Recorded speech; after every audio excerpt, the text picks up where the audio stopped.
On your knees. Now. That's where people like you belong."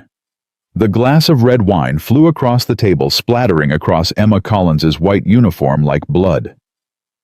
She stood frozen, the expensive Cabernet dripping down her light blue shirt, while 5 wealthy college students erupted in laughter. Brandon Whitmore III leaned back in his chair, his smile cruel and satisfied. "Well, I'm waiting. Kneel and clean it up with your hands." From the corner booth, Marcus Sullivan set down his coffee cup. Shadow, his German shepherd, rose silently beside him, amber eyes locked on the commotion. "Some fights found you whether you wanted them or not. Before we continue, drop your city in the comments below. If you believe that dignity has no price tag, and that courage can come from the most unexpected places, hit subscribe. Stay until the end. This story will restore your faith in humanity." The Sterling restaurant was the kind of place where a single entree cost more than Emma Collins made in a full shift.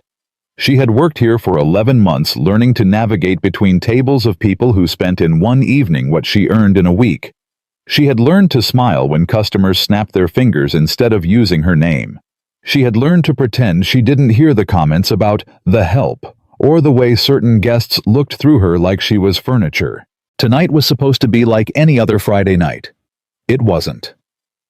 The Whitmore party had arrived at 8, 5 young people in clothes that cost more than Emma's rent, laughing too loud, ordering bottles of wine they barely touched, treating the restaurant like their personal playground.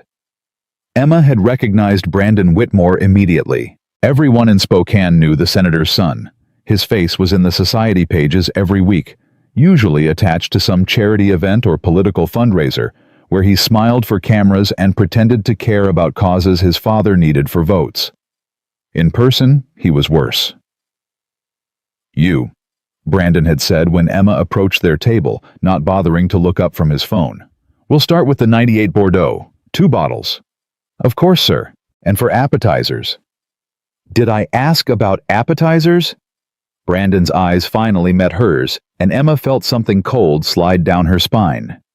"Bring the wine. We'll tell you when we want more." She had nodded and retreated, telling herself it was just another difficult customer, just another Friday night, just another few hours until she could go home and check on Lucas. But Brandon Whitmore wasn't finished with her. Every time she approached the table, he found something wrong. The wine wasn't cold enough. The glasses had spots. The bread was stale. Each complaint delivered with a smile that made his friends laugh and made Emma want to disappear into the floor. "Is there a problem here?" The voice came from the corner booth, and Emma turned to find a man she hadn't noticed before. He was in his mid-30s, broad-shouldered with short dark brown hair, and the kind of controlled stillness that suggested he was more dangerous relaxed than most men were at full alert. He wore a navy uniform, the digital camouflage pattern of greens and browns that Emma recognized from her father's old photos. NWU Type 3. Her mind supplied automatically, and the memory of her father in similar clothes made her chest ache. Beside him sat a German shepherd with a tan and black coat, ears alert, amber eyes tracking the situation with unsettling intelligence.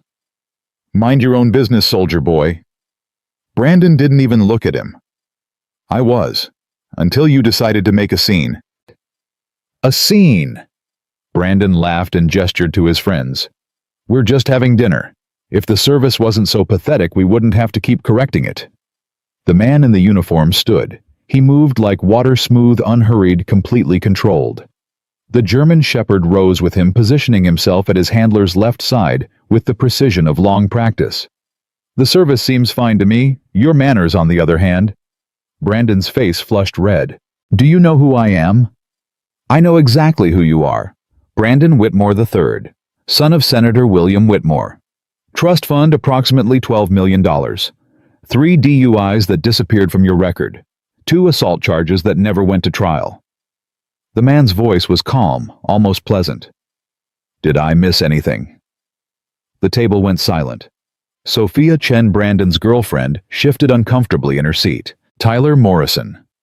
Emma recognized him as the police chief's son, suddenly found his napkin very interesting. Brandon stood and Emma's heart hammered against her ribs. "You think you're clever. You think some uniform gives you the right to talk to me like that? The uniform has nothing to do with it. I'd say the same thing in a t-shirt. And who the hell are you? Lieutenant Commander Marcus Sullivan, Navy SEALs, retired. Marcus paused. And the guy telling you to sit down before you embarrass yourself further. Brandon's hand shot out and grabbed Emma's arm, yanking her forward. This is between me and the help, not you. Emma gasped at the pressure on her arm. Shadow's growl filled the restaurant, a low rumbling sound that made everyone in the vicinity go still. Marcus's expression didn't change, but something in his eyes went very, very cold. Let her go. Or what? Or I'll make you. And trust me, son, you don't want that. Brandon laughed nervously, but his grip didn't loosen. My father is a United States Senator. You can't touch me. Your father isn't here, and right now you're assaulting a woman in front of witnesses. Marcus took a step closer. I've faced down Taliban fighters with better decision-making skills. You really want to test me? Emma felt Brandon's fingers dig deeper into her arm. She winced, and the sound she made, small and involuntary, seemed to flip a switch in Marcus's demeanor. He moved. One moment, he was 3 feet away. The next, his hand was wrapped around Brandon's wrist, applying pressure to a nerve cluster that made the younger man's fingers spasm open. Emma stumbled free. Brandon yelped in pain. Let go of me. Doesn't feel good, does it? Being grabbed by someone stronger than you? Marcus's voice was soft, almost gentle. Remember this feeling the next time you want to put your hands on someone who can't fight back? He released Brandon, and the senator's son stumbled backward, cradling his wrist. You're done, Brandon spat. You're finished. My father will destroy you. Your father can try. Marcus turned to Emma, and his entire demeanor shifted softer, now concerned. Are you okay? Emma nodded, even though her arm was throbbing. I'm fine. You shouldn't have. They're going to cause trouble for you. Let them. Tyler Morrison stood, his face twisted with the arrogance of someone who had never faced consequences. My dad is the police chief. I'm calling him right now. You'll be in a cell within the hour. Marcus didn't even look at him.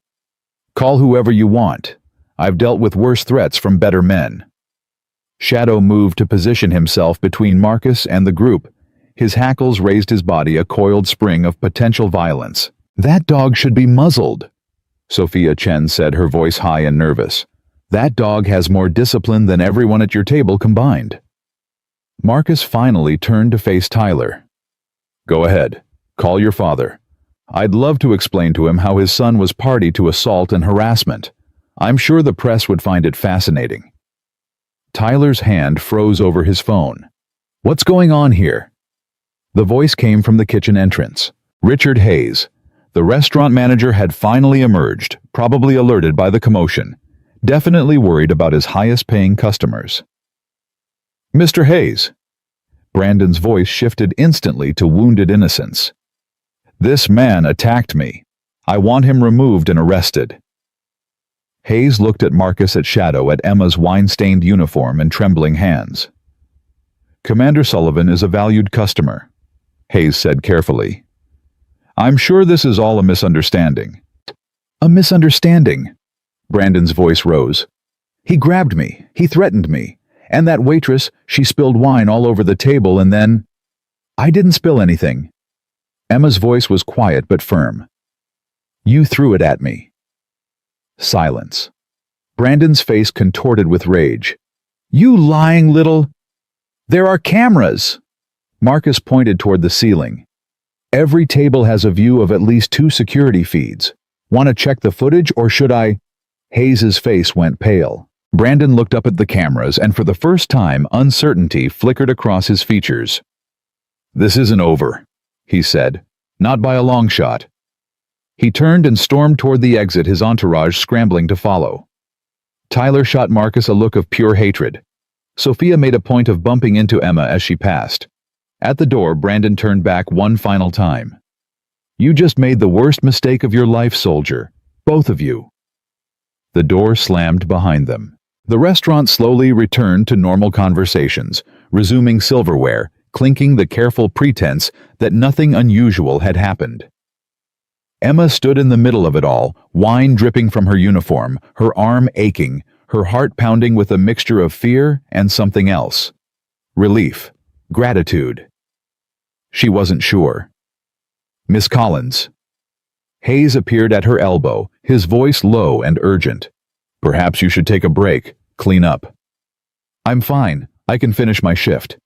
That wasn't a suggestion. Hayes's eyes flicked to Marcus, then back to Emma. "The Whitmores are important customers. This situation will need to be handled delicately." Emma felt her stomach drop. "Handled?" "He threw wine at me. He grabbed my arm. I understand. But there are considerations you may not be aware of." Hayes's voice dropped even lower. "Senator Whitmore is a major investor in this restaurant. If his son makes a complaint..." "You're not seriously suggesting she apologize to that spoiled brat?" Marcus had approached without Emma noticing. Shadow stood at his side, amber eyes fixed on Hayes with unsettling intensity. "Commander Sullivan, this is a private matter between..." "It stopped being private when it happened in front of 50 witnesses. And it became my business when your employee was assaulted and you decided to worry about your investor instead of her safety." Hayes's face reddened. "I don't need you to tell me how to run my restaurant." "Apparently you do." Marcus pulled out his phone. "I have 3 contacts at the Seattle Times who would love a story about a senator's son attacking a waitress while the management worried about their bottom line. Should I make some calls?" Hayes opened his mouth, then closed it. "Miss Collins, take the rest of the night off, paid. We'll discuss this tomorrow." He retreated toward the kitchen, and Emma found herself alone with Marcus and Shadow. "You didn't have to do that," she said quietly. "Do what?" "Any of it. Defending me. Threatening the manager. You're going to make enemies." Marcus shrugged. "I've had enemies before. Better ones than Brandon Whitmore." "You don't understand. The Whitmores, they're not just rich. They're powerful. Senator Whitmore controls half this city, and Tyler's father is the police chief. If they decide to come after you, let them come." The certainty in his voice was so absolute that Emma almost believed him. Almost. "Why?" she asked. "Why get involved? You don't know me." Marcus was quiet for a long moment. Shadow pressed against his leg and he reached down to scratch behind the dog's ears, an automatic gesture, something he probably did 1,000 times without thinking. "Because nobody should have to kneel to feel safe," he said finally. "Not in this country, not anywhere." Emma felt tears prick at her eyes, tears she had been holding back since the first glass of wine hit her shirt. "I should go. Clean up. Check on my brother." "Your brother?" She hadn't meant to mention Lucas. The words had just slipped out. "He's sick, in the hospital. I need to check on him before visiting hours end." Marcus's expression shifted, something like recognition crossing his face. "Which hospital?" "Whitmore Memorial. It's the only one that would take his case." Emma laughed bitterly. "Ironic, right? The same family that just humiliated me is the one keeping my brother alive." "What's wrong with him?" "Leukemia. He was diagnosed 2 years ago. The treatment is working, but..." Emma swallowed hard. "It's expensive. Really expensive.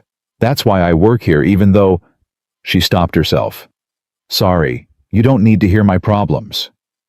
"What if I want to..."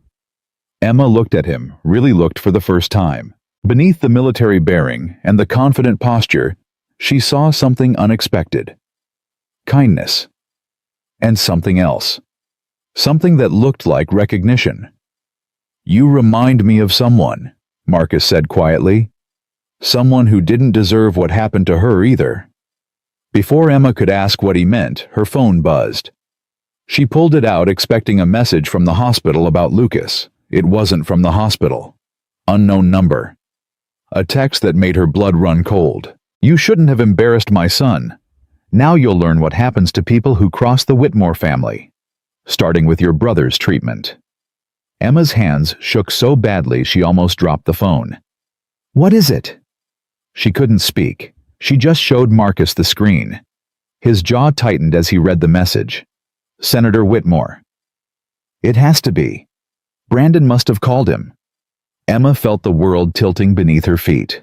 Lucas's treatment, if they cancel it, if they transfer him, they won't. You don't know that. You don't know what they're capable of. Marcus took her phone gently from her trembling fingers. He read the message again, then handed it back. You're right. I don't know what they're capable of. His voice was steel wrapped in velvet. But I know what I'm capable of, and I promise you, Emma Collins, they're not going to hurt you or your brother. Why would you promise that? You just met me.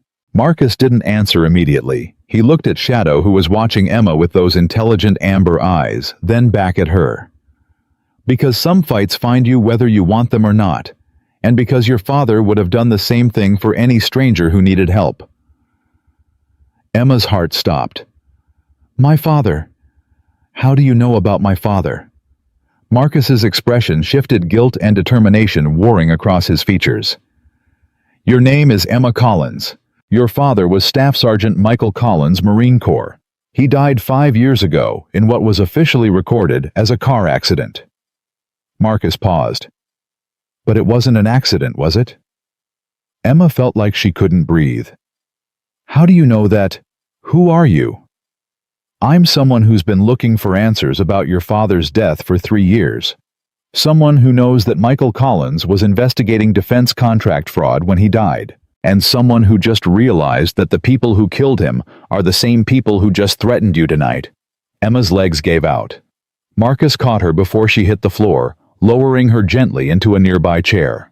Shadow pressed close, offering the instinctive comfort of a trained service dog. I'm sorry, Marcus said.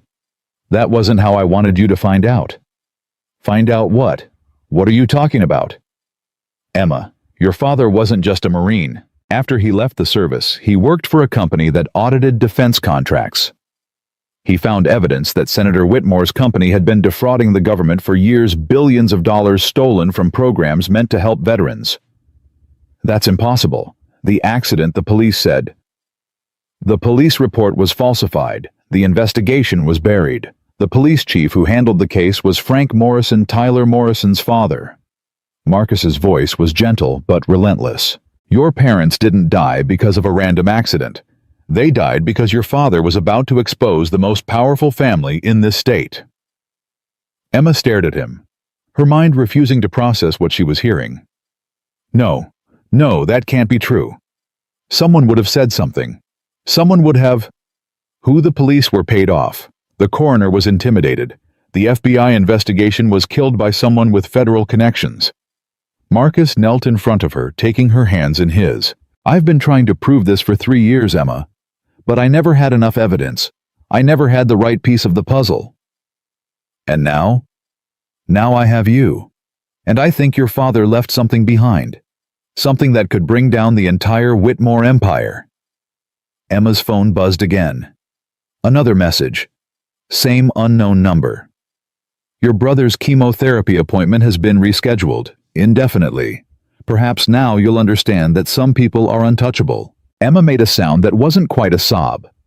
Marcus read the message over her shoulder, and his expression hardened into something terrifying. They're not untouchable, he said. No one is. And by tomorrow morning, Senator Whitmore is going to learn exactly what happens when you threaten the wrong people. What are you going to do? Marcus stood, shadow rising with him like a shadow made flesh. Whatever it takes. He offered Emma his hand. But first, we're going to the hospital. Your brother needs you, and I need to see exactly how deep the Whitmore family's control goes. Emma looked at his outstretched hand. An hour ago, she had been a waitress serving wine to people who looked through her like she was invisible. Now she was standing at the edge of something vast and dark, a conspiracy that had killed her parents and might kill her brother. She had every reason to be afraid. She was afraid. But somewhere beneath the fear, something else was kindling. Anger. The same anger her father must have felt when he discovered the truth. the same anger that had gotten him killed. Emma took Marcus's hand. "Let's go." Shadow barked once, a sound of approval, and led the way to the door.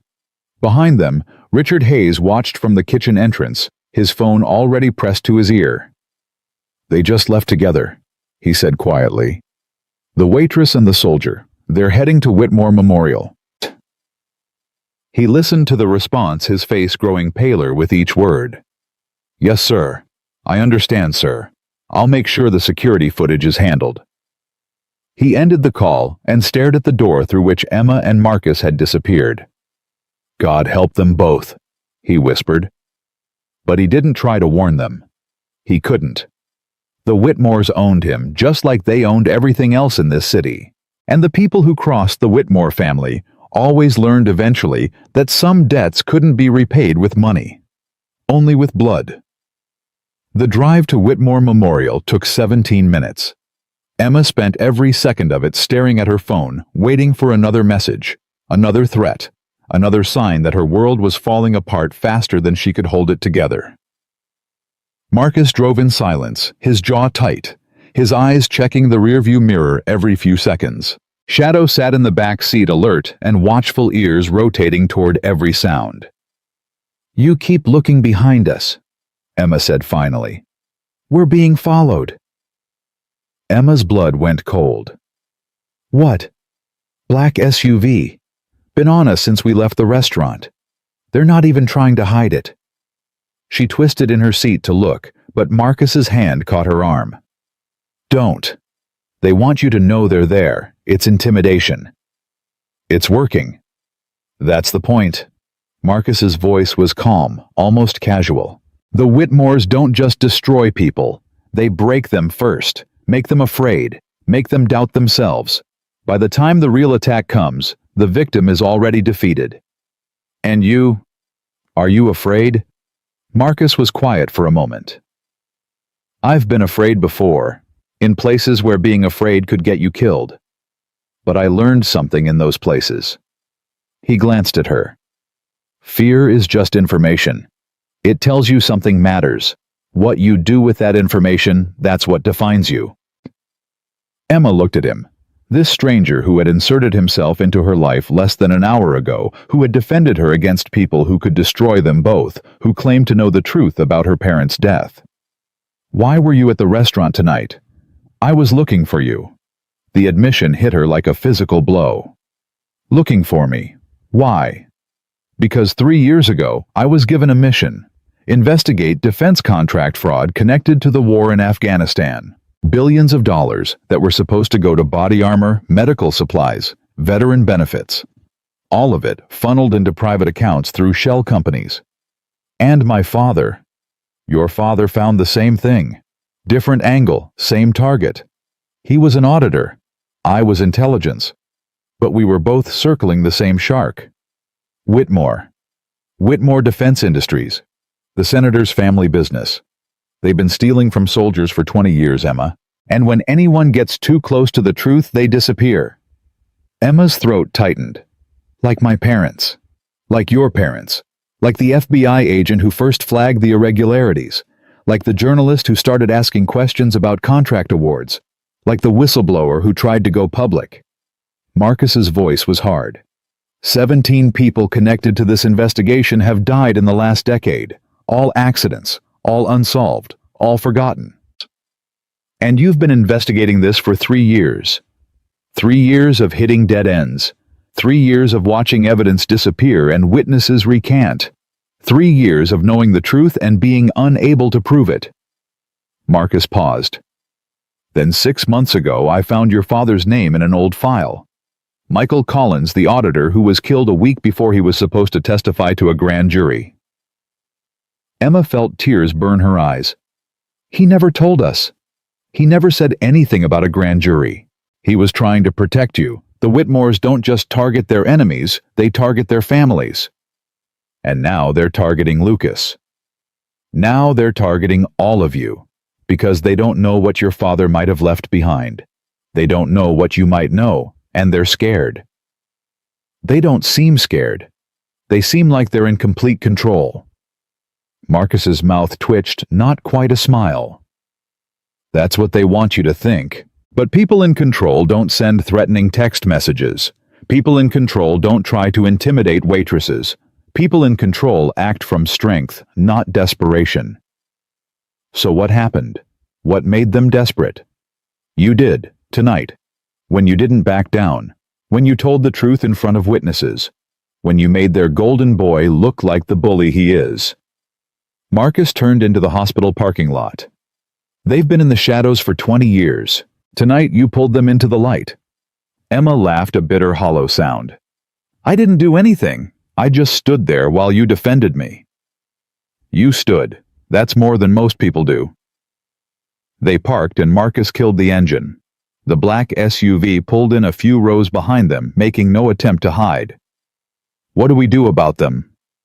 Nothing, for now. Marcus opened his door. Let's go see your brother. Shadow jumped out of the back seat, immediately taking position at Marcus's left side. The three of them walked toward the hospital entrance, and Emma felt the weight of invisible eyes on her back with every step. The lobby was quiet. Visiting hours were almost over. The receptionist looked up as they approached her, smile freezing slightly when she saw Shadow. I'm sorry, sir. Dogs aren't allowed in the hospital unless... Marcus pulled out a card and showed it to her. Service animal. PTSD support. All his documentation is current. The receptionist examined the card, then nodded reluctantly. Of course, go ahead. They moved toward the elevators, but before they reached them, a man in a white coat stepped into their path. Dr. Thomas Reynolds. Emma recognized him immediately. Lucas's primary oncologist, the man she had trusted with her brother's life for 2 years. He looked terrified. Miss Collins, I'm so sorry, but visiting hours are... Don't. Emma's voice was sharp. Don't tell me about visiting hours. Tell me about my brother's treatment. Reynolds's face went pale. I don't know what you've heard, but... I heard his chemotherapy was canceled. Indefinitely. I want to know why. It's complicated. There are administrative considerations, insurance issues. His insurance hasn't changed. His condition hasn't changed. The only thing that changed is that I made Brandon Whitmore look bad at dinner. Emma stepped closer to the doctor, and something in her posture made him flinch. So, tell me, Dr. Reynolds. Who called you? Who ordered my brother's treatment stopped? Reynolds looked at Marcus, at Shadow, at the quiet fury in Emma's eyes. Miss Collins, please. If anyone finds out I told you... Who? The word came from Marcus, and there was something in his voice that made Reynolds' resistance crumble. Howard Whitmore, the senator's brother. He's on the hospital board. He called me 20 minutes ago and said... Reynolds swallowed hard.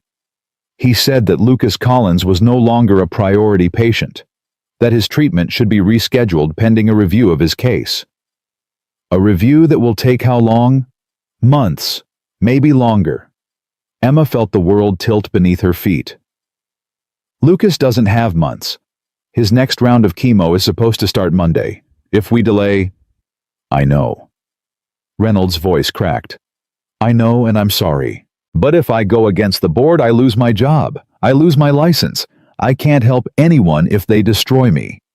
So you'll let a 17-year-old boy die to protect your career? Reynolds looked at the floor. He didn't answer. Marcus stepped forward.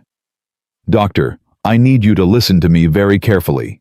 The people who are pressuring you, they're criminals.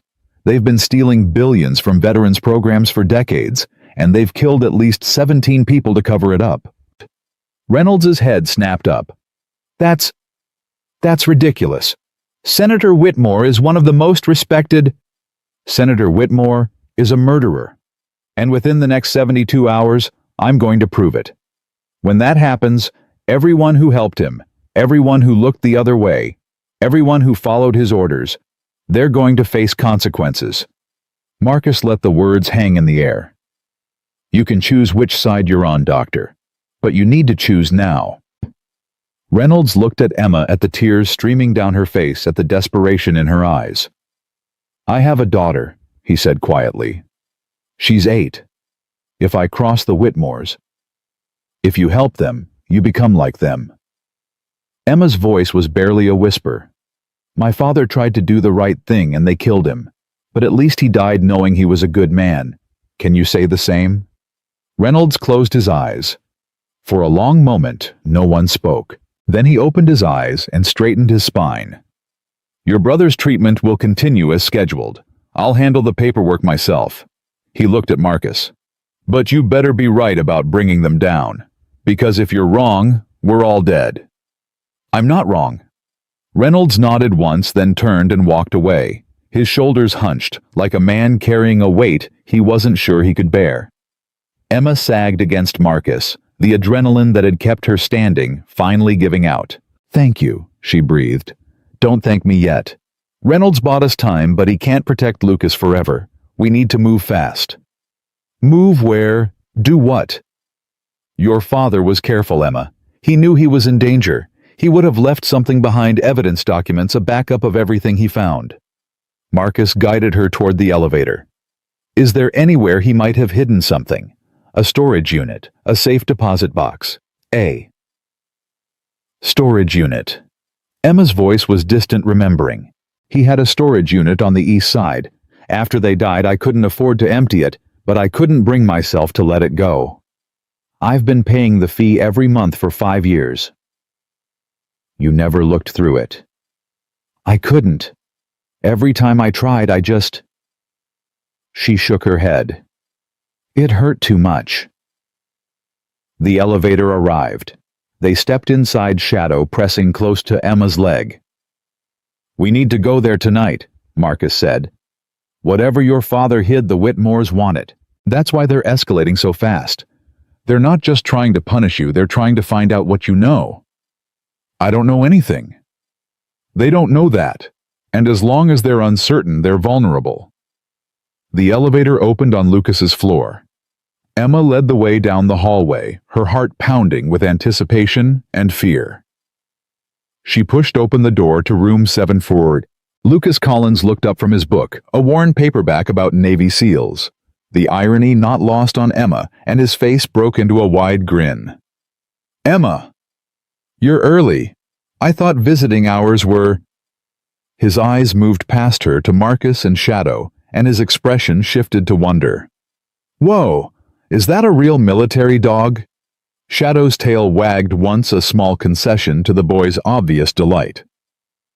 His name is Shadow, Marcus said, and he thinks you have good taste in reading material. Lucas's eyes went wide. You're a SEAL, like a real one. I've read everything about you guys. The Bin Laden raid, the rescue missions, the... He caught himself, embarrassment coloring his pale cheeks. Sorry, I'm rambling. The chemo makes me weird sometimes. Marcus smiled, the first genuine smile Emma had seen from him. You're not weird, you're enthusiastic. There's a difference. Can I pet him, Shadow, I mean? Marcus looked at Shadow, who was already moving toward Lucas's bed, with the gentle determination of a dog who had made his own decision. Looks like he's already decided. Shadow placed his front paws on the edge of the bed, bringing his massive head within reach of Lucas's trembling hands. The boy ran his fingers through the thick fur, tears suddenly streaming down his face. Sorry, Lucas choked out. I don't know why I'm... It's okay. Marcus sat in the chair beside the bed. Shadow has that effect on people. He's a certified therapy dog. Knows when someone needs comfort. Emma watched her brother and the German Shepherd, her heart breaking and healing at the same time. For 2 years, she had watched Lucas fight this disease with a courage that humbled her. For 2 years, she had been his only visitor, his only family, his only connection to the world outside these walls. Now, for the first time, he wasn't alone. Emma, who is this guy? Lucas asked, his voice steadier now. His name is Marcus. He helped me tonight at work. And he... She hesitated. He knew Dad. Lucas's hands stopped moving on Shadow's fur. Knew Dad, how? Marcus leaned forward. Your father and I were investigating the same thing, Lucas. A conspiracy involving some very powerful people. He was closer to the truth than anyone, close enough that they killed him to keep him quiet. You mean the car accident wasn't really an accident? No, it wasn't. Lucas's jaw tightened, the same stubborn expression Emma had seen in their father 1,000 times. Who did it? Senator Whitmore, his family, their organization. And you're going to stop them? Marcus met the boy's eyes. Yes, but I need your sister's help, and I need yours. Mine, I'm stuck in a hospital bed. You have your father's blood, his courage, his determination. Marcus paused. And you might have something else. Your father, did he ever give you anything before he died? Something to keep safe. Something he said was important. Lucas was quiet for a long moment. There was something. The night before the accident, he came to my room. I was only 12, but I remember because he looked scared. I'd never seen Dad scared before. Emma's breath caught. He never told me that. He asked me not to. He said, Lucas's voice cracked. He said if anything ever happened to him, I should give this to Emma when she was ready, when she was strong enough. Give her what? Lucas reached under his pillow, a gesture so natural it had clearly been practiced hundreds of times, and pulled out a small flash drive. He made me promise to keep it with me always. Even when they admitted me here, I kept it hidden. I didn't know what was on it. I didn't want to know. He looked at Emma. But I think maybe it's time to find out. Emma took the flash drive from her brother's trembling hand. It was small, ordinary, the kind of thing you could buy at any electronics store for $10. But in that moment holding it, she felt the weight of 5 years of grief and questions and unanswered prayers. Dad, she whispered. He trusted you, Lucas said.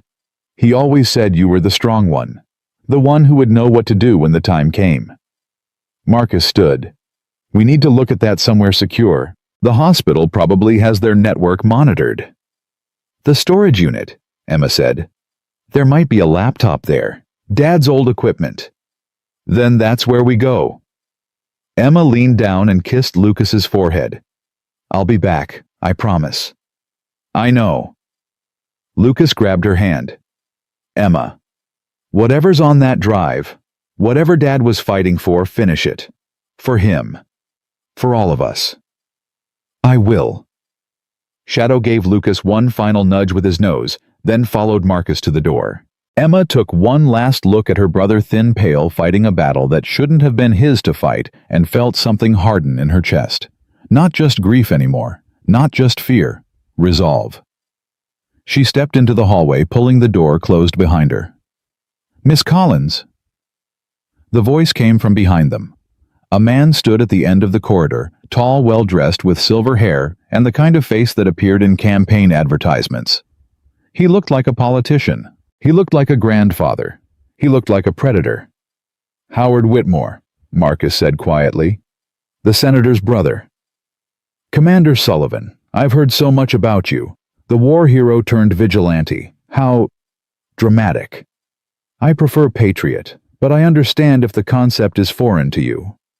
Howard's smile didn't flicker. You're making a mistake, both of you. The Whitmore family has built this city. We employ thousands of people. We fund hospitals and schools and charities. Whatever you think you've discovered, whatever conspiracy you've convinced this poor girl to believe in, it's fantasy. 17 dead, Marcus said. All connected to your family's fraud. All ruled accidents or suicides. That's not fantasy. That's a pattern. Coincidence. Nothing more. Your nephew assaulted Emma tonight. Your family threatened her brother's medical care. That's not coincidence. It's witness intimidation. Howard's eyes moved to Emma. Miss Collins, I want to apologize for Brandon's behavior. He's young and impulsive. But I assure you, any issues with your brother's treatment are purely administrative. I'll personally ensure that everything proceeds as scheduled. You'll forgive me if I don't trust you. Trust isn't required, only cooperation. Howard stepped closer. Walk away from this, Miss Collins. Forget whatever stories Commander Sullivan has filled your head with. Go back to your life, your job, your brother. Everything can return to normal. Normal. Emma laughed bitterly. My parents are dead because of your family. My brother almost lost his treatment because your nephew threw a tantrum. There is no normal. Howard's mask slipped just for a moment, and Emma saw something cold and reptilian beneath. Then I'm sorry for what comes next. He turned and walked away, his footsteps echoing down the empty corridor. Marcus watched him go, his body tense, Shadow growling low beside him. That was a threat. I know. We need to move, now, the storage unit. I know. Emma clutched the flash drive in her fist. But Marcus, what if we can't? What if they're too powerful? What if... Marcus took her shoulders, turning her to face him. Your father could have walked away. He could have kept his head down, taken their money, pretended he didn't see. He didn't. He chose to fight, even knowing what it might cost. It cost him everything. It cost him his life, but not his soul, not his honor. Marcus's eyes burned with an intensity that took Emma's breath away. You're his daughter, Emma. You have his blood, his courage, his stubborn refusal to let evil win. I've been waiting 3 years for someone like you, someone with the right to finish what he started. I'm nobody. I'm a waitress. You're a woman who didn't kneel when powerful men told her to. That makes you more dangerous than they know. Marcus released her shoulders. Now, are you ready to find out what your father died for? Emma looked at the flash drive in her hand. Her father's last gift. His final weapon against the men who had destroyed their family. Yes, she said. I'm ready. They walked toward the elevator, Shadow between them, the weight of 5 years of injustice pressing down on their shoulders. Behind them, Howard Whitmore pulled out his phone. They have something. A flash drive. Michael Collins left it with the boy. His voice was ice. Handle it, whatever it takes. By morning, I want them both silenced permanently. He ended the call and walked toward the exit. The war had begun. The storage unit was on the east side of Spokane, in an industrial area that most people avoided after dark. Marcus had taken a circuitous route, doubling back twice, running red lights when necessary, until he was certain they had lost the black SUV that had been following them. Shadow sat alert in the back seat, his ears tracking sounds that human ears couldn't detect. Emma clutched the flash drive like a lifeline. We're here, Marcus said, pulling into the storage facility. Unit number 247, second floor. They moved quickly through the empty corridors, their footsteps echoing in the silence. The facility was deserted at this hour, just rows of identical metal doors hiding the remnants of people's lives. Emma stopped in front of Unit 247. Her hands shook as she entered the combination. The lock clicked open. Marcus pulled up the rolling door, and Emma felt her breath catch in her throat. 5 years. 5 years since she had seen any of this. Her father's old desk, her mother's favorite reading chair, boxes stacked floor to ceiling labeled in her father's neat handwriting. A lifetime of memories compressed into a 10 by 15 space. I can't, Emma whispered. I can't go in there. You can. Marcus's voice was gentle but firm. Your father left this for you. He trusted you to find it when the time was right. What if I'm not strong enough? You are. You just don't know it yet. Shadow walked past her into the unit, sniffing around the boxes, his tail wagging slightly. Emma watched him explore her father's things with such casual acceptance that something in her chest loosened. She stepped inside. The smell hit her first old paper dust, and something underneath that was unmistakably her father.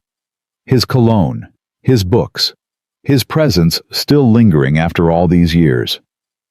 What are we looking for? Marcus asked. His laptop. If this flash drive has what I think it has, we'll need something to read it.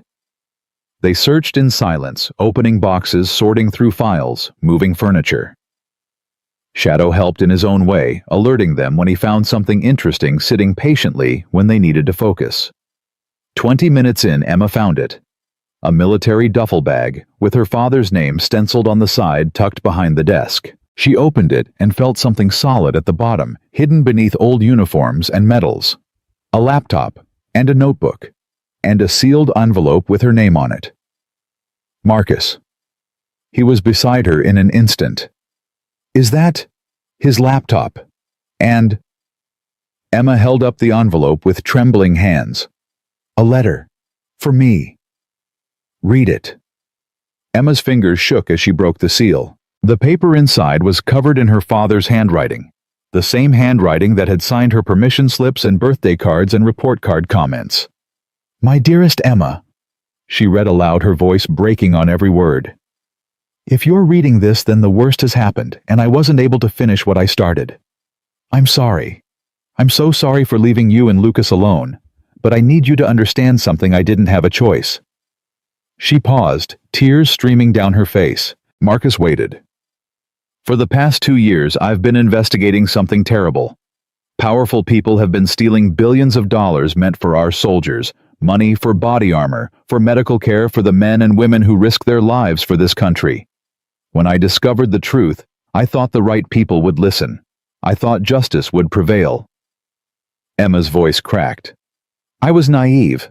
The people behind this conspiracy have connections everywhere, police, politicians, even the federal government. Every time I tried to report what I found, the investigation disappeared. Witnesses were silenced. Evidence was destroyed. And I realized that if I didn't act alone, no one would. The flash drive contains everything. Emma continued reading. Every document, every email, every recording I could gather. It's enough to bring down Senator Whitmore and everyone connected to him. But it's also enough to get you killed if the wrong people find out you have it. She looked up at Marcus. He knew they would come for him. Keep reading. Emma turned back to the letter. I've hidden the laptop with encryption software that will protect the files.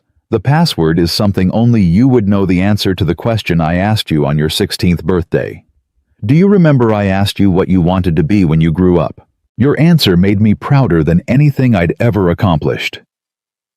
Emma closed her eyes. Her 16th birthday. A quiet dinner, just the four of them. Her father had asked her what she wanted to do with her life, and she had answered without hesitation. I remember, she whispered. What did you say? I said I wanted to help people. People who couldn't help themselves. Emma opened her eyes. I said I wanted to be like him. She turned to the laptop and typed, like Daddy. The screen flickered. Access denied.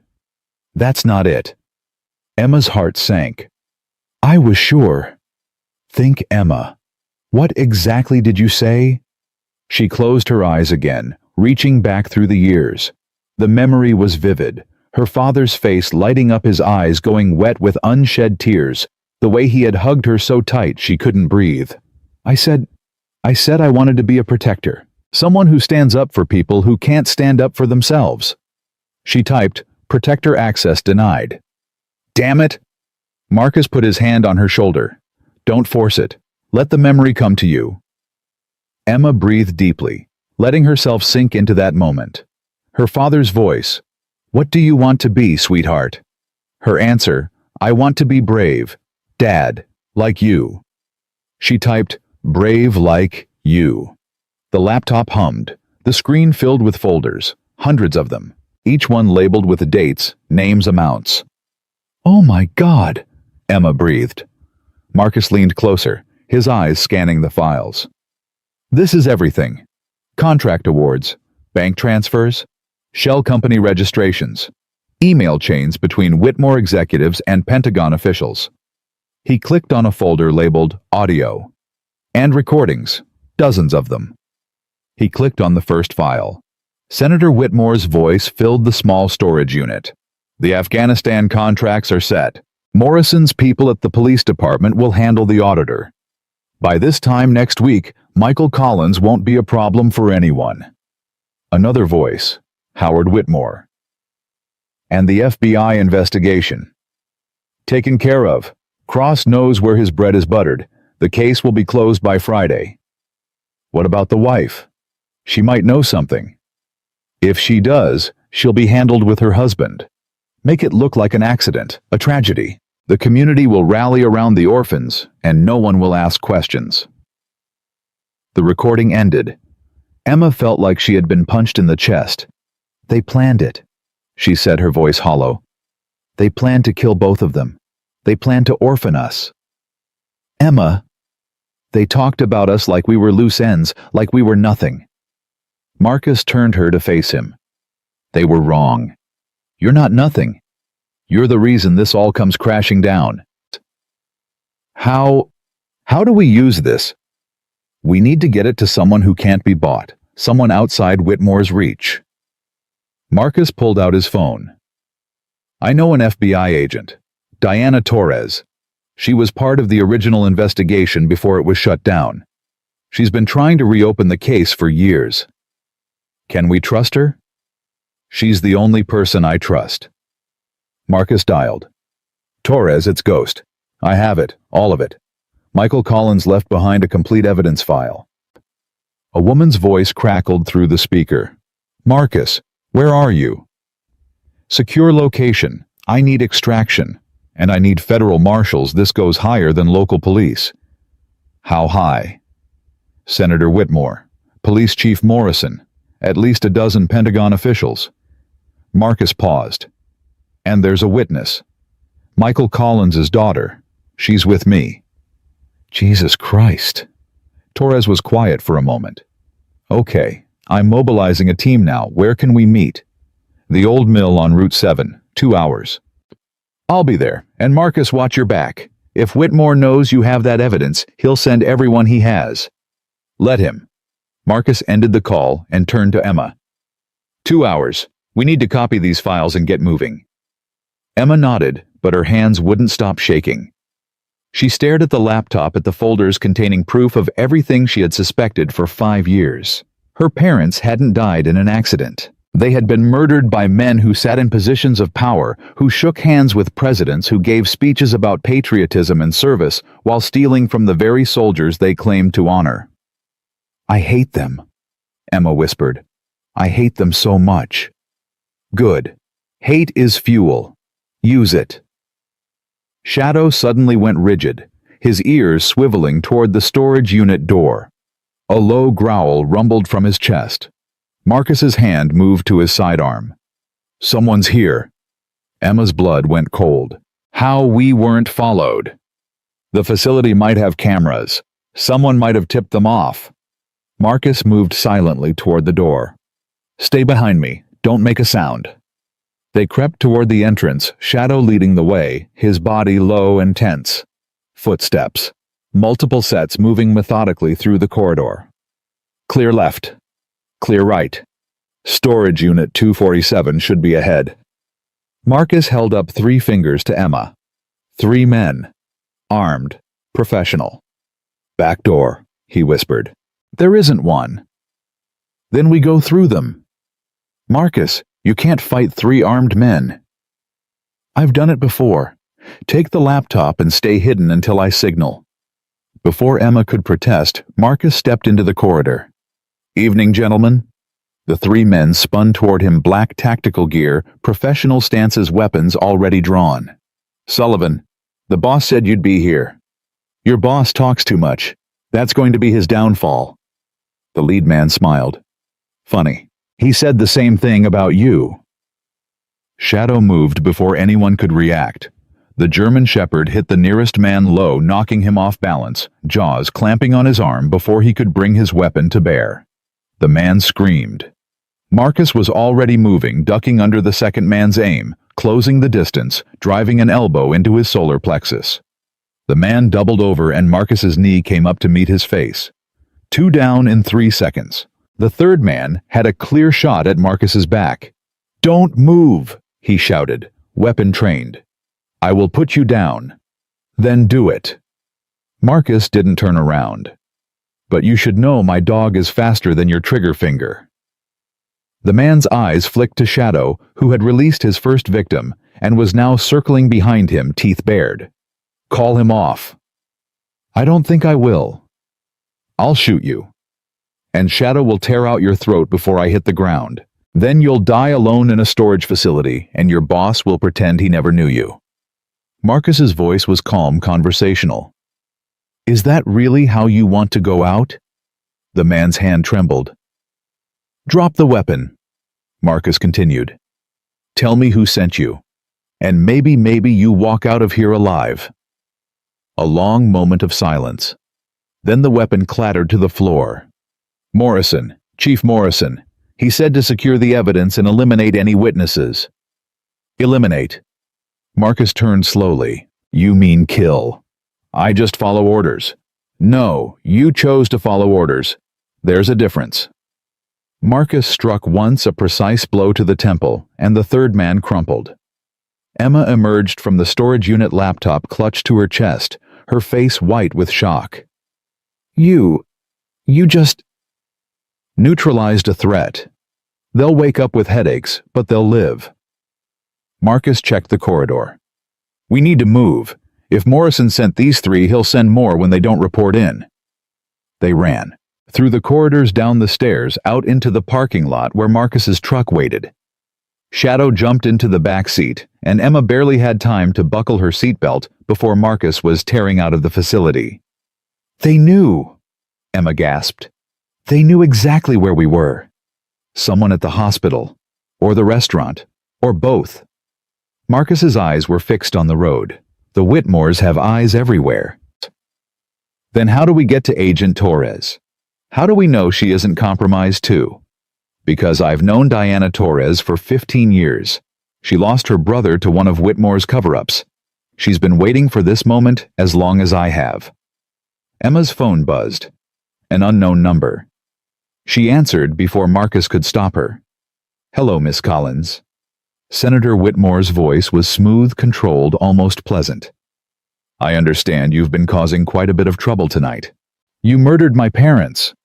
"I've never murdered anyone. I'm a United States Senator. I have the recordings. I have everything."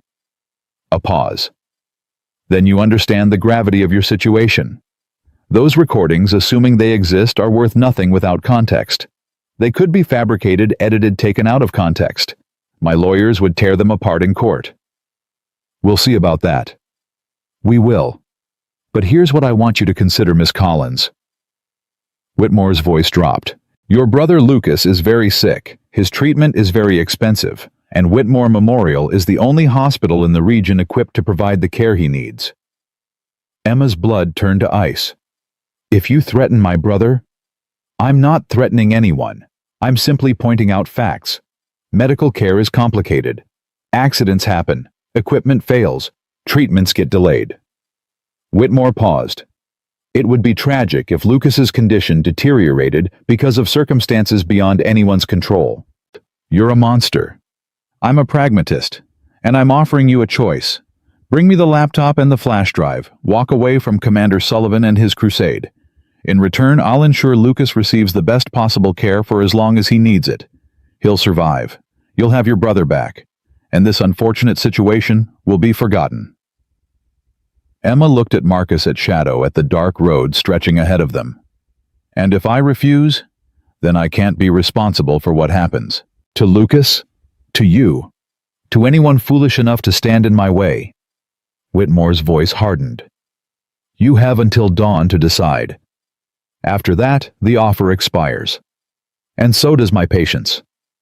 The line went dead. Emma stared at her phone. "What did he say?"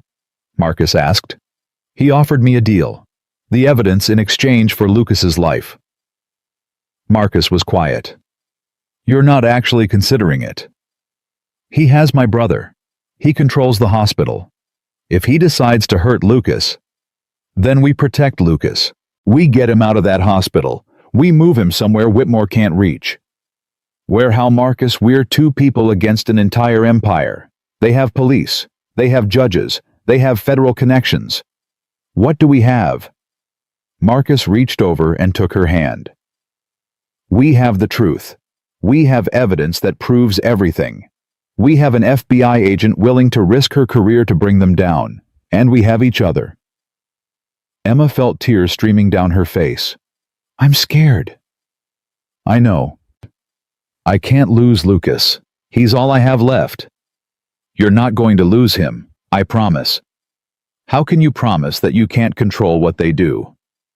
Marcus pulled the truck to the side of the road and turned to face her. Emma, listen to me. 5 years ago, your father died trying to do the right thing. He died because he believed that truth mattered, that justice existed, that powerful men could be held accountable. And he was wrong. They killed him. They won. They didn't win. They delayed. Because Michael Collins left behind a daughter who's just as stubborn and brave as he was. A daughter who stood up when Brandon Whitmore told her to kneel. A daughter who walked into that storage unit even though it terrified her. A daughter who's still fighting even when everything in her wants to give up. Marcus squeezed her hand. Your father's fight isn't over. It's just beginning, and we're going to finish it, together. Emma looked into his eyes and saw something she hadn't expected. Not just determination or duty, something deeper, something personal. Why do you care so much about my father's case? About me? Marcus was quiet for a long moment. 3 years ago, I was given a folder. A collection of unsolved cases connected to Whitmore Defense Industries. 17 names, 17 deaths, 17 families destroyed. He paused. One of those names was my sister. Emma's heart stopped. Your sister? Lieutenant Sarah Sullivan. She was a nurse in Afghanistan. She discovered that medical supplies meant for wounded soldiers were being diverted to the black market. She tried to report it through official channels. What happened? She was killed in a training accident 2 weeks later. Helicopter crash. 4 dead. Investigation closed within a month. Marcus's voice cracked. They said it was mechanical failure, but I knew Sarah. She was meticulous. She wouldn't have gotten on a helicopter that wasn't perfect. I'm so sorry. Don't be sorry. Be angry. Be furious. Be ready to burn down everything they've built. Marcus started the truck again. Your father. My sister. 17 other victims who deserved justice and never got it. Tonight we change that. Emma wiped her eyes. What do we do about Lucas? First we get the evidence to Torres, then we go back for your brother. The Whitmores won't touch him while this is public. The moment this story breaks, they'll be too busy covering their own asses to hurt a 17-year-old cancer patient. And if you're wrong, Marcus's jaw tightened, then I'll personally ensure that Senator Whitmore never threatens anyone again. The truck accelerated into the night, heading toward the old mill and the FBI agent waiting there. Behind them, the lights of Spokane glittered like false stars. And somewhere in those lights, in the corridors of power, and the offices of men who believed themselves untouchable, the first cracks were beginning to form. Dawn was coming, and with it, a reckoning 20 years in the making. The old mill loomed ahead, its abandoned structure a skeleton against the night sky. Marcus pulled the truck to a stop and killed the headlights. Shadow immediately went alert, ears rotating, nose working the air for threats. Torres should be here by now, Marcus said, checking his watch. She's never late. Emma felt her stomach clench. You think something's wrong? I think we should be careful. They stepped out of the truck, Shadow taking point. The night was cold and quiet, too quiet. The kind of silence that preceded violence. Marcus's phone buzzed. A text from Torres inside. East entrance. Come alone. That's not right, Marcus muttered. What do you mean? Torres would never tell me to come alone. Not in a situation like this. He showed Emma the message. Someone else has her phone. Emma's blood went cold. It's a trap. Probably. But if Torres is inside, if they have her. Marcus's jaw tightened. I can't leave her. Then we don't leave her. We go in together. Emma, you should stay here. Take the truck, get to Seattle, find another FBI agent. No. Emma's voice was steel. I'm not running anymore. My father ran, and they killed him. I'm not making the same mistake. Marcus studied her face, the determination, the fear she was pushing through the courage that had been forged in the fire of the last 12 hours. Your father would be proud. My father would tell me I'm being an idiot, but he'd understand. Marcus almost smiled. Stay behind me. If shooting starts, get low and get out. Don't try to be a hero. I thought being a hero was your job.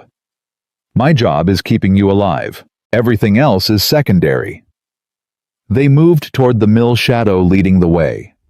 The German shepherd's body language spoke volumes, tension in every muscle, ears flat, tail low. He sensed danger.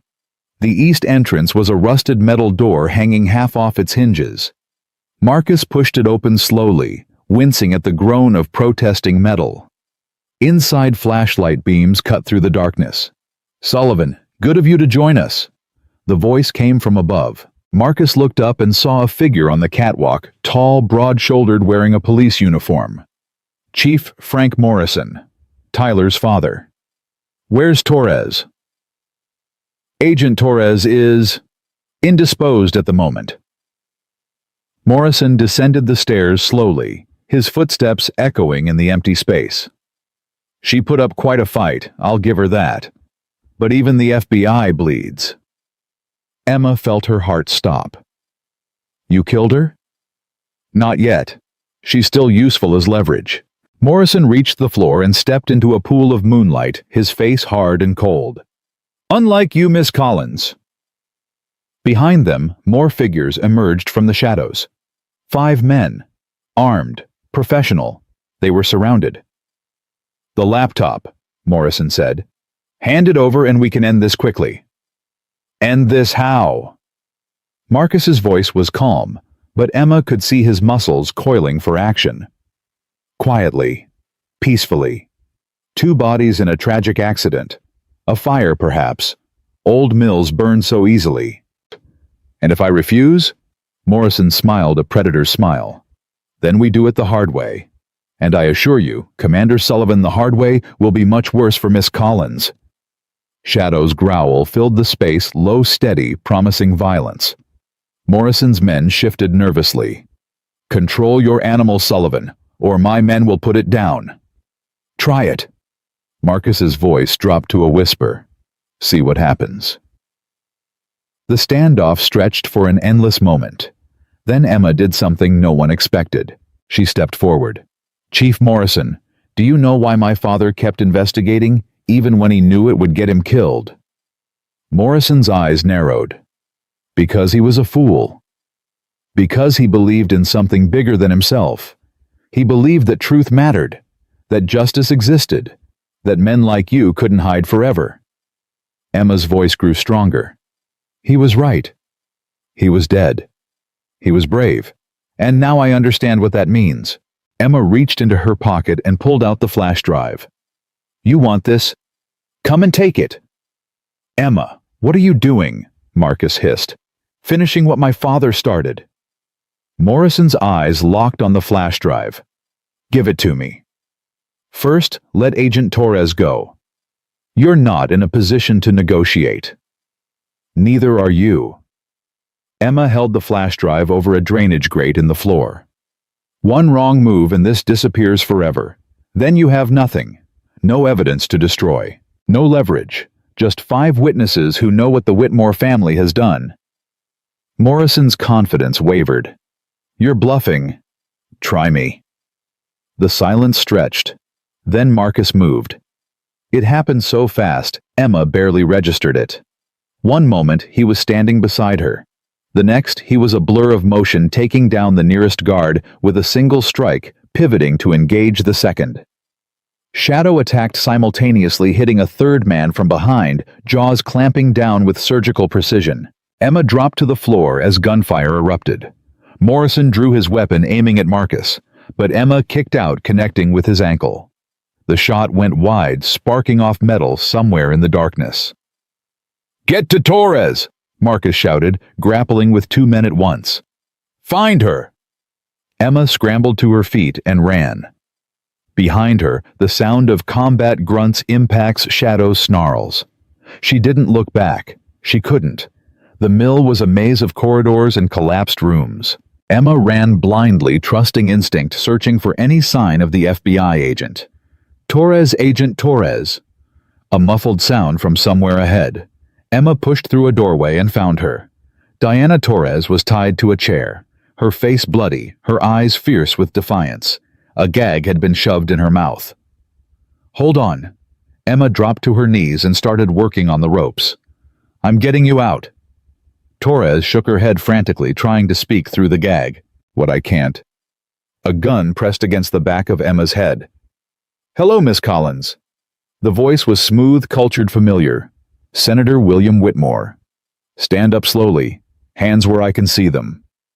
Emma stood, her heart pounding so hard she could feel it in her throat. Whitmore circled around to face her, his silver hair perfect, his suit immaculate, his eyes empty of anything resembling humanity. "You've caused quite a bit of trouble tonight, you and your soldier friend.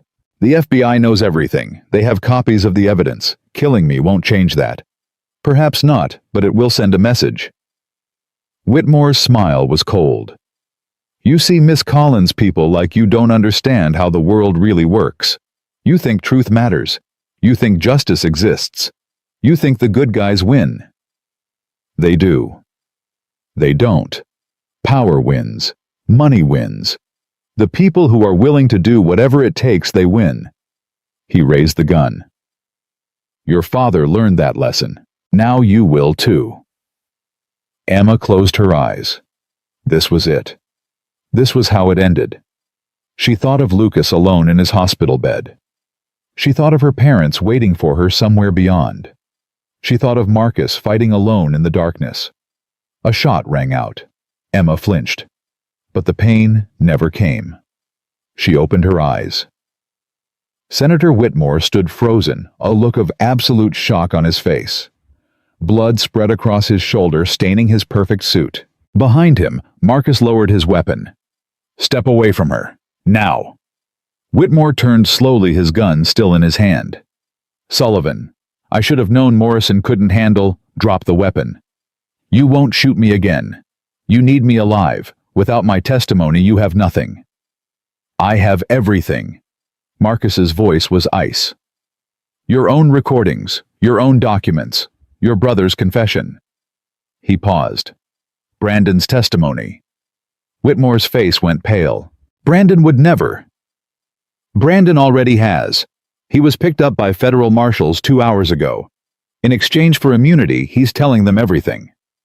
Marcus smiled grimly. "Your own son's senator. Selling you out to save himself. You're lying. Call him." "Oh, wait, you can't, because he's in protective custody giving a statement that will put you in prison for the rest of your life." Whitmore's hand trembled, the gun wavering, his composure shattering. "This isn't possible. I built this city. I own this city. You can't." "I can, and I have." Marcus stepped closer. "Now drop the weapon, or I'll drop you." For one terrible moment, Emma thought Whitmore would shoot anyway. Then the gun clattered to the floor. Shadow appeared from nowhere, pinning Whitmore to the ground with a growl that echoed through the mill. Marcus moved to Torres, cutting her bonds with quick, efficient strokes. "You okay?" "I've had better nights." Torres spat out the gag and rubbed her wrists. "But I've had worse."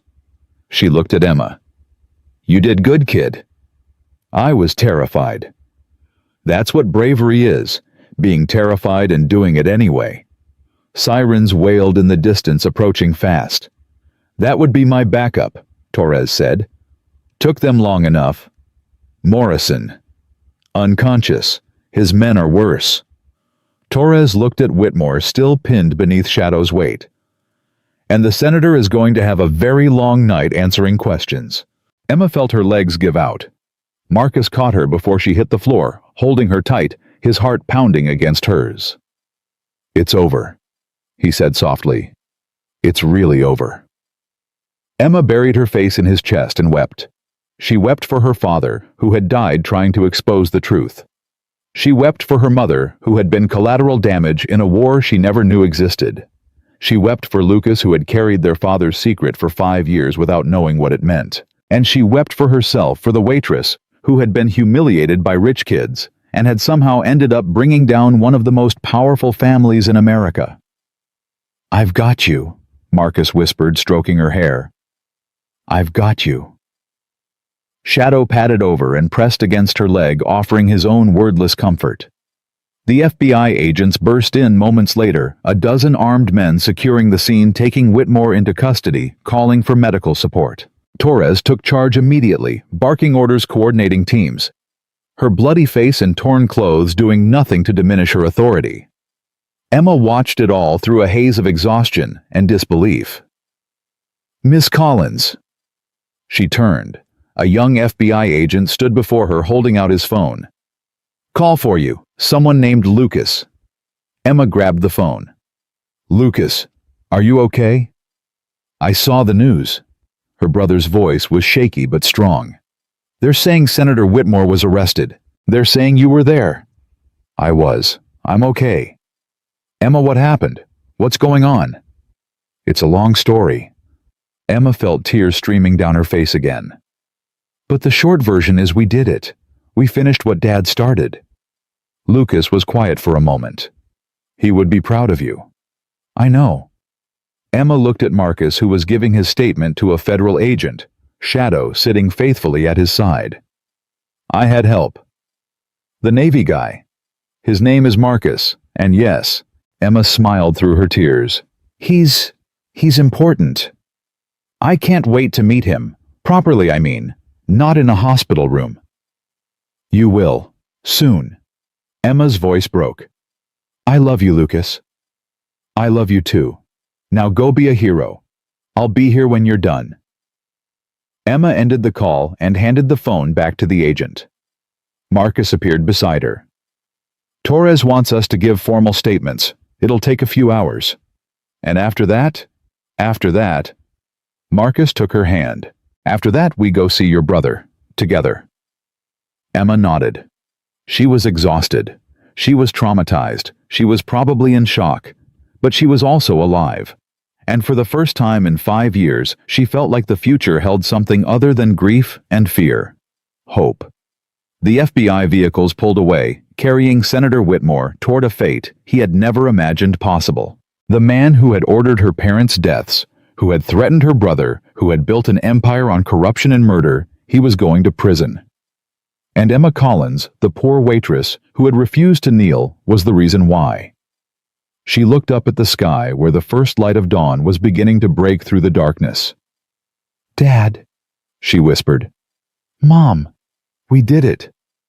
Somewhere above, she liked to think they were watching and smiling. The war wasn't over. There would be trials and testimony and months of legal proceedings. There would be threats from what remained of the Whitmore organization.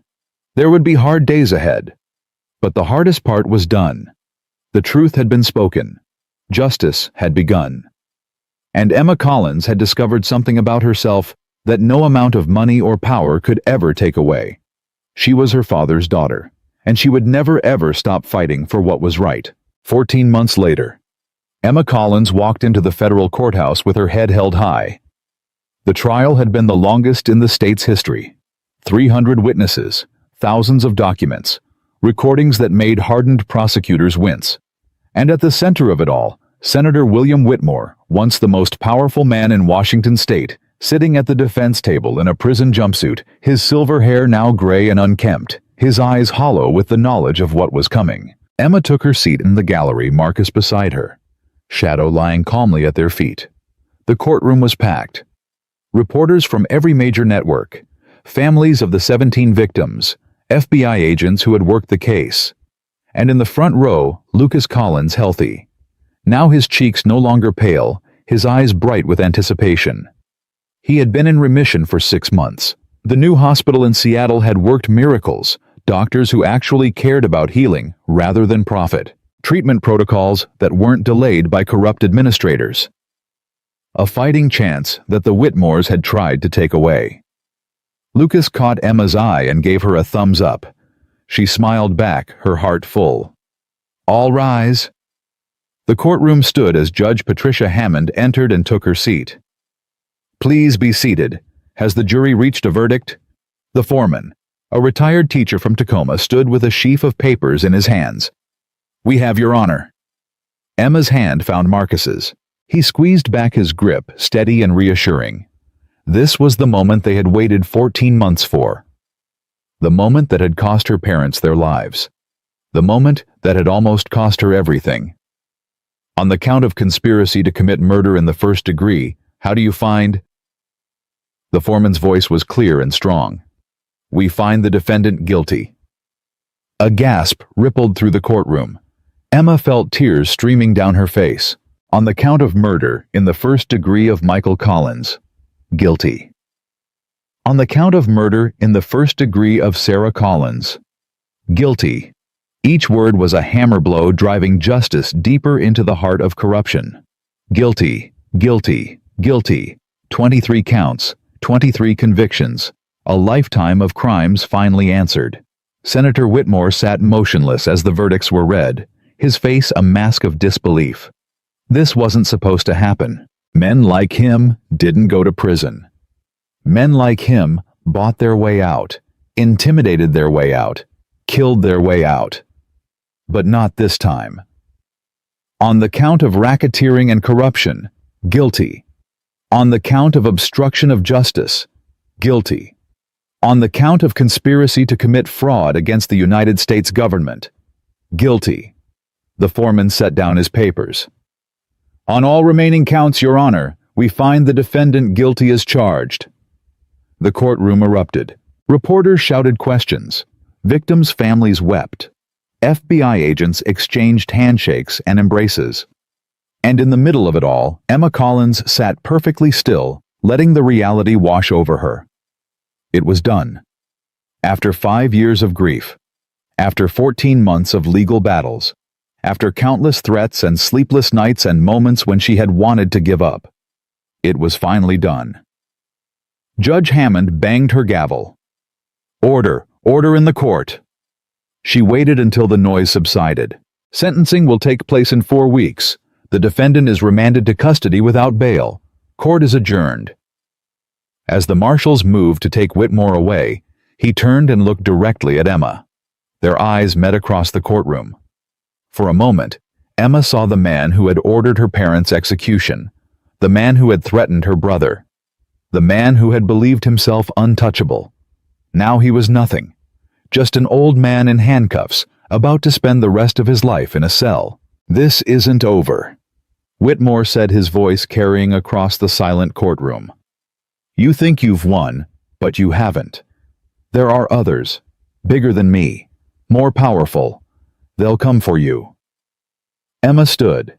She walked toward him past the marshals, who made no move to stop her, past the lawyers and the reporters, until she was standing 3 feet from the man who had destroyed her family. "Let them come," she said quietly. "I'm not afraid anymore." "You should be." "No." Emma shook her head. "You should have been afraid. Afraid of a waitress who refused to kneel. Afraid of a soldier who wouldn't look away. Afraid of a 17-year-old boy who kept his father's secret for 5 years. She leaned closer. "You thought you were untouchable. You thought money and power made you invincible. But you forgot something." "What's that?" "Truth doesn't care how rich you are. Justice doesn't care how powerful you are. And people like me..." Emma's voice hardened. "We don't stop. Ever." She turned and walked away. Whitmore called after her, shouting threats and obscenities, but Emma didn't look back. She didn't need to. Marcus was waiting at the courtroom doors, shadow at his side. "That was impressive," he said. "I learned from the best." They walked out together into a hallway packed with reporters and cameras and microphones thrust in their faces. "Miss Collins, can you tell us how you feel about the verdict?" "Miss Collins, what's next for you?" "Miss Collins, do you have a message for other victims of corruption?" Emma stopped. For a moment she considered walking past, letting her lawyer handle the press, disappearing into anonymity. But then she thought about her father, about the 17 other victims, about all the people still suffering under corrupt systems, still afraid to speak out, still believing that powerful men couldn't be touched. She turned to face the cameras. "My name is Emma Collins. 14 months ago, I was a waitress working 2 jobs to pay my brother's medical bills. I had no power, no connections, no resources. I was nobody." She paused, letting the words sink in. "But I had something the Whitmores didn't expect. I had the truth, and I had people willing to fight for it." She looked at Marcus, a stranger who stood up for me when no one else would. An FBI agent who risked her career to pursue justice. A brother who carried a secret for 5 years, waiting for the right moment. Emma turned back to the cameras. The Whitmores thought they could silence me the way they silenced my father. They were wrong, because the truth doesn't die when you kill the messenger. It just waits for someone else to speak it. What message do you have for others in similar situations? Don't give up. Emma's voice strengthened. Don't let powerful people convince you that fighting back is hopeless. My father died trying to expose the truth, but his death wasn't the end. It was the beginning. Because he left behind evidence. He left behind a legacy. And he left behind a daughter who learned that courage isn't about not being afraid, it's about being terrified and standing up anyway. What's next for you, Miss Collins? Emma smiled. I'm going to continue what my father started. The FBI has offered me a position on a new task force investigating government corruption. I've accepted. She paused. There are more Whitmores out there. More systems designed to protect the powerful at the expense of the vulnerable. More truths that need to be spoken. She looked directly into the nearest camera. And I'm going to find them. All of them. The questions continued, but Emma had said what she needed to say. She turned and walked toward the exit, Marcus and Shadow flanking her. Diana Torres intercepted them at the door. Nice speech, she said. Very inspiring. I meant every word. I know. That's what makes it inspiring. Torres fell into step beside them. The task force officially launches next month. I've already started assembling the team. Anyone I know. A few. Torres glanced at Marcus. I was hoping to convince Commander Sullivan to come on as a tactical consultant. Marcus raised an eyebrow. You want me to work for the FBI? I want you to help us take down the kind of people who killed your sister.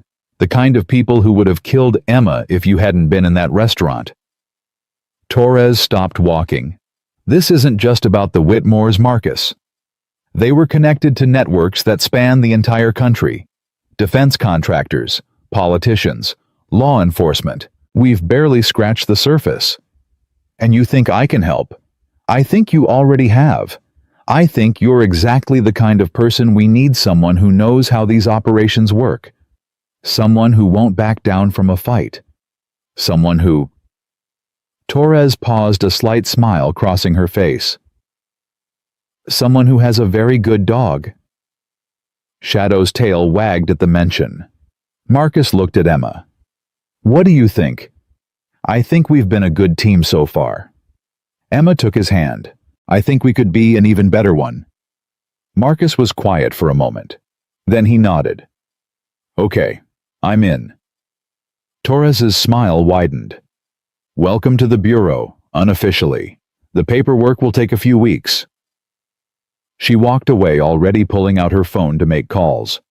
Emma and Marcus continued toward the exit, Shadow padding silently beside them. So, Marcus said, FBI agents, that's what we're doing now. Apparently.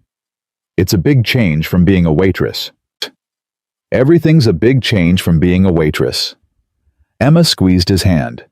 But I think I'm ready for it.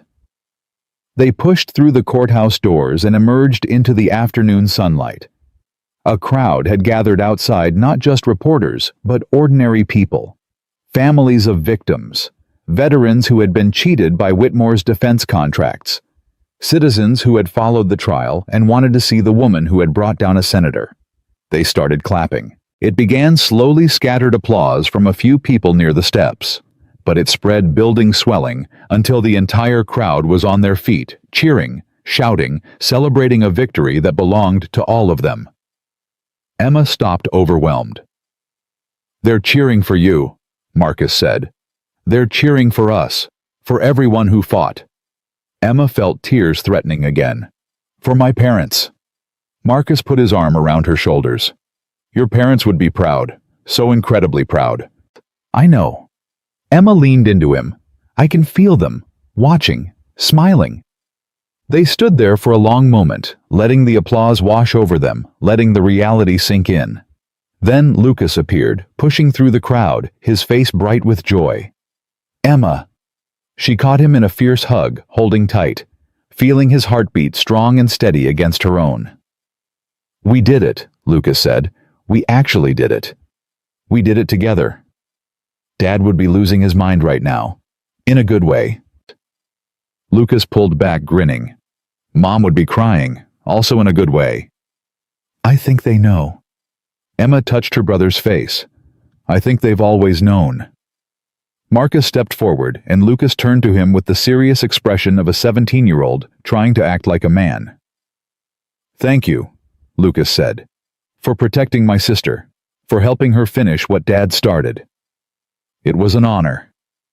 And for Shadow. Lucas crouched down to ruffle the German Shepherd's ears. "He's the real hero." Shadow's tail wagged enthusiastically, and he licked Lucas's face, making the teenager laugh. Okay, I love you too." Emma watched them, her brother and the dog who had become part of their family, and felt something she hadn't felt in 5 years. Wholeness.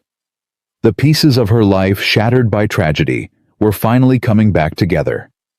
Not the same as before, they could never be the same, but something new, something stronger. "So what happens now?" Lucas asked, standing up. "Now we go home," Emma said. "Have dinner, watch a movie, be normal for one night.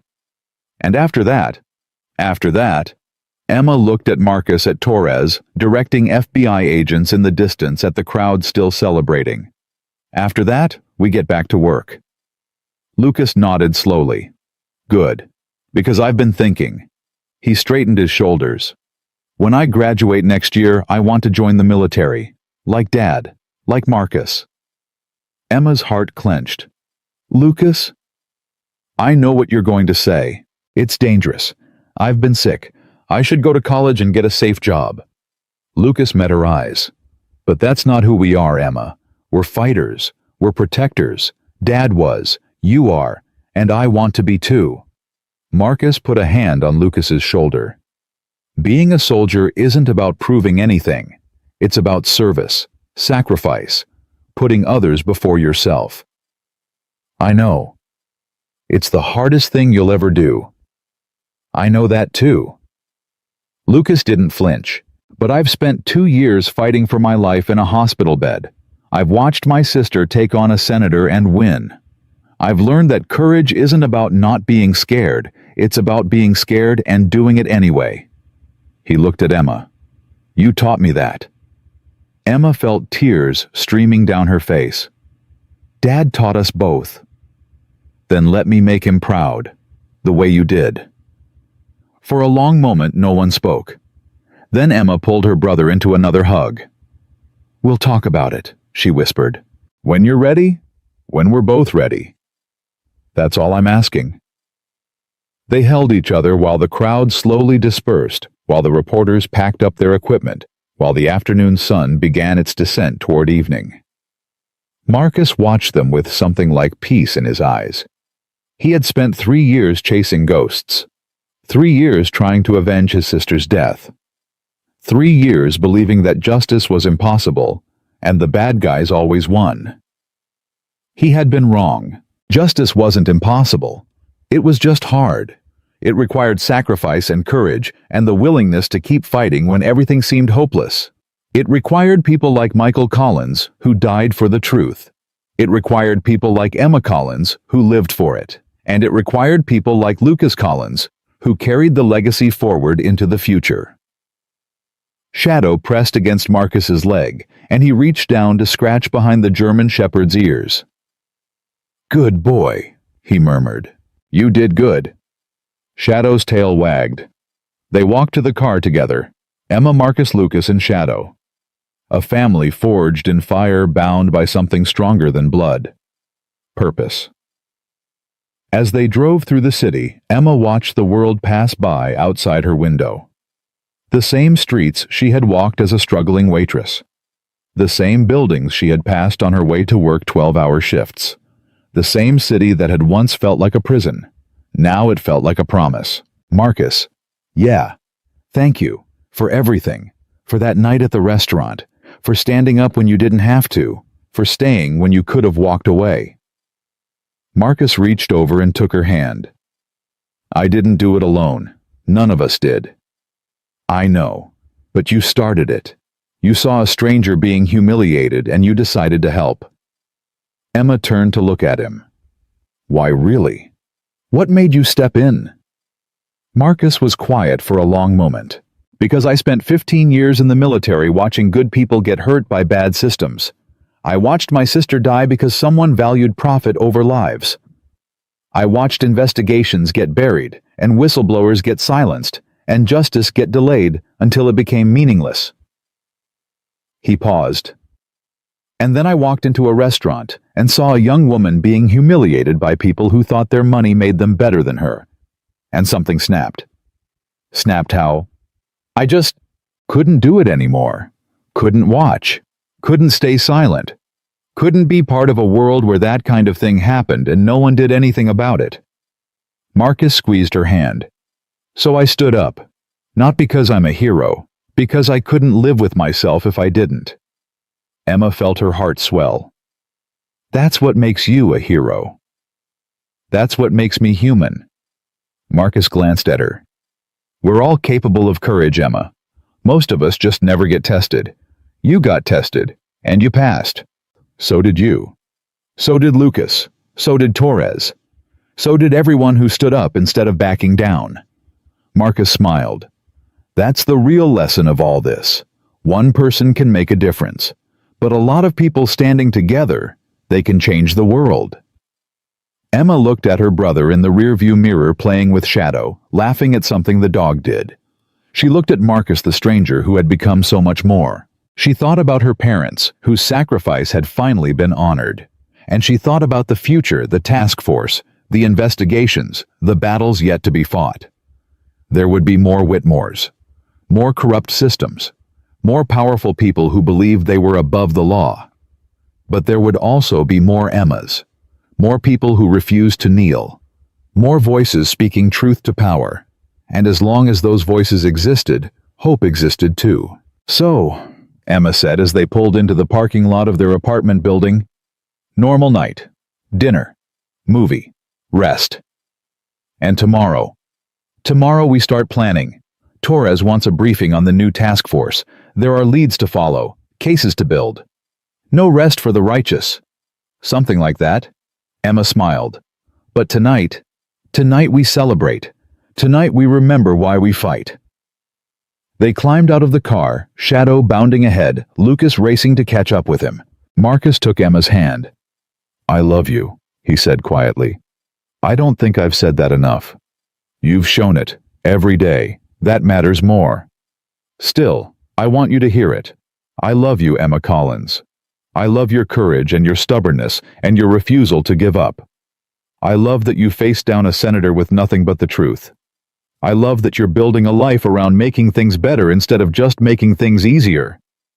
Emma rose on her toes and kissed him. I love you too, Marcus Sullivan. I love your strength and your loyalty and your willingness to fight for people you don't even know. I love that you saw a waitress being humiliated and decided to change her life. I love that you're still here, still fighting, still standing. They held each other as the sun set over Spokane, painting the sky in shades of orange and gold. Behind them, Lucas and Shadow played in the grass, their laughter echoing in the evening air. In the distance, the city lights began to flicker on, one by one, pushing back the darkness. And Emma Collins, once a poor waitress with nothing but her dignity, stood in the arms of the man she loved, surrounded by family, ready for whatever came next. Her father's fight was finally over, but hers was just beginning, and she wouldn't stop until every corrupt system was exposed, every victim was vindicated, every truth was spoken. Not because she was special, but because she was brave, because courage was a choice, and she made it every single day, because Michael Collins had taught his daughter that some things were worth fighting for. And Emma Collins had learned the lesson well. The Whitmores had tried to break her with humiliation. They had tried to silence her with threats. They had tried to destroy her with violence. They had failed. Because Emma Collins was her father's daughter, and she would never, ever kneel. The end.